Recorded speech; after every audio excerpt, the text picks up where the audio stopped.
Let me just explain to you the difference in the abuse and the difference in departments of justice. I mean, we can go all the way back to Republicans having a fit when JFK tried to nominate RFK, his brother, to be Attorney General, but I can actually go back to Joe Biden. Joe Biden indicted his own son. Did he deserve to be indicted? Yes. But he indicted his own son. You're saying the White House was directing. You're saying the White House was directing indictments. But there's nobody directing indictments. That's a revelation. Let's have one person speak at a time. What were you just saying? That's Republican Scott Jennings absolutely torching CNN's Bakari sellers over his double standard on the Comey indictment. Because establishment media hacks were fine cheering on witch hunts against Trump, but now that Comey is facing charges, suddenly they're all crying that it's political. Welcome to Nerk News, I'm Nerkish, and it looks like CNN is in full meltdown mode after James Comey finally got indicted, because after years of cheerleading endless witch hunts against Trump, their golden boy from the FBI is now facing charges. You know, the hypocrisy here is staggering. I mean, this is the same network that obsessed over saying that no one is above the law. Here's Scott Jennings doing what he does best and calling them out.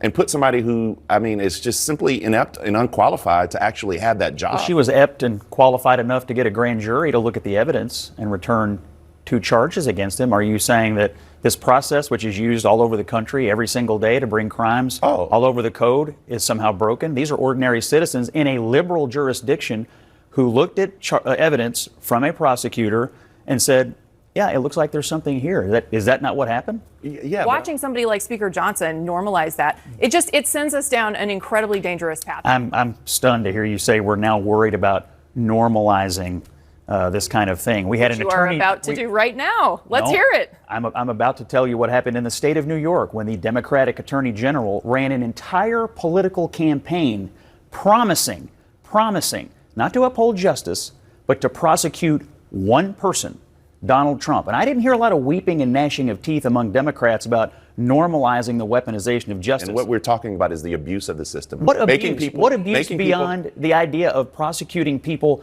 when Democrats were going after Trump? Were you worried about abuse? Because I firmly believe that Donald Trump broke the law and he was indicted. Do you think the 34 charges that are cited all the time were good charges? You know, for years, Democrats and their media allies plastered nobody is above the law across every chyron while cheering 91 felony counts against Trump. I mean, these are the same people who excused Hillary Clinton smashing devices with hammers and Biden stashing classified documents in his garage. Now, when Comey gets nailed for lying to Congress and obstructing oversight, suddenly it's all political persecution. Here's Jennings pointing out the grand jury reality that CNN keeps wanting to avoid.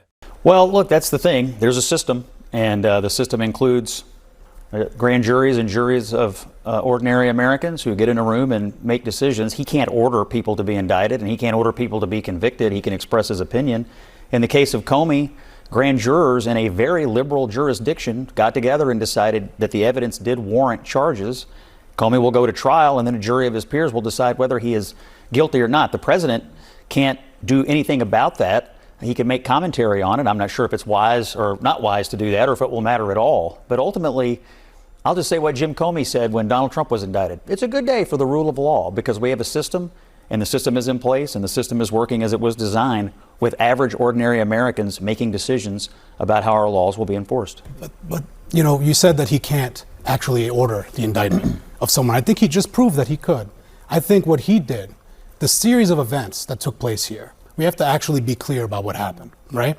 He tried to pressure Eric Siebert at the Eastern District of Virginia to pursue this prosecution. He did not.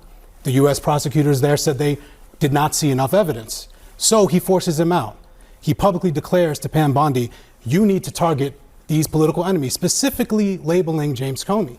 And then, right after that, installs Lindsay Halligan, a former insurance lawyer with no prosecutorial experience, to go in there, and then within days, Comey's indicted. Even after rank and file prosecutors, they gave her a declination memo that said, this is why we don't think there's enough evidence. So I don't think this is just the process playing out. I think this is Donald Trump explicitly abusing his power and directing a prosecution of a political enemy. You said we have to be very clear about what happened, and then you left out the most critical part, where a prosecutor has to go into a grand jury, present the evidence, and make the case why charges are warranted.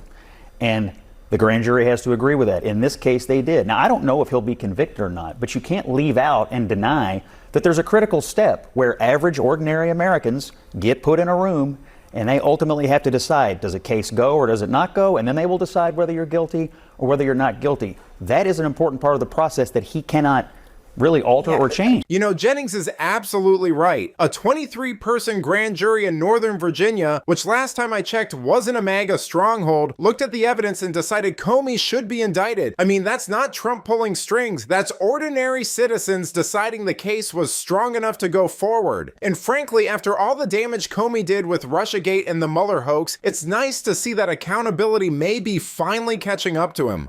But let me know what you think. Is the Comey indictment the first real crack in the deep state's armor, or just political theater to work up liberals in the media? Let me know in the comments, and if you enjoyed this video, please give it a like and subscribe to the channel. That stuff really does help us out. Until then, this has been Nerk News. Thanks for watching. Bye!